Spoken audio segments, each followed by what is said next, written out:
ফেসবুকে যে ট্রলবাজি, কে কাকে নিয়ে ট্রল করছে, লোকটা কে, আর যেই হোক না কেন একজন মুসলমান, একজন মানুষ, তার মর্যাদাহানি আমি করতে পারি না, কিন্তু শয়তান আমাদেরকে দিয়ে করাচ্ছে।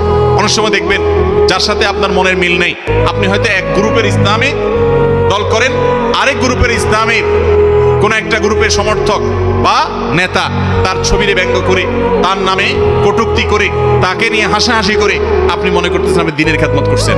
এই লোকগুলোর সম্পর্কে আল্লাহ বলেছেন যে কুল হাল নুনাব্বিউকুম বিল আখসারিনা আমালা, আমি কি তোমাদেরকে বলে দিব এমন লোকদের কথা যারা অনেক কষ্ট করতেছে এবং এই কষ্ট করে তারা আল্লাহর কাছে কোনো পুরস্কার পাবে না। আল্লাযীনা দাল্লা সাইয়ুহুম ফিল হায়াতিদ দুনিয়া, দুনিয়ার জীবনে তাদের সমস্ত সাধনা বরবাদ, ওয়াহুম ইয়াহসাবুনা আন্নাহুম ইহসিনুনা সুনআ, অথচ তারা মনে করতে তারা সওয়াবের কাজ করতেছে, ইসলামের কাজ মনে করে, সেবা মনে করে। আল্লাহকে খুশি করার জন্য একজন নায়িকাকে গালি দিলেন ফেসবুকে, সওয়াব হবে না গুনাহ হবে? একজন খারাপ মানুষ দুর্নীতিবাজ ধরা পড়ছে, সে দুর্নীতি করে, ঠিক আছে, তার দুর্নীতির বিরুদ্ধে আপনি প্রতিবাদ করেন, সামাজিক প্রতিরোধ, সামাজিক আন্দোলন, সামাজিক সচেতনতা গড়ে তোলেন, সবই ঠিক আছে, কিন্তু তার বাপ মা তুলে একটা গালি দিলেন, সওয়াব হবে না গুনাহ হবে?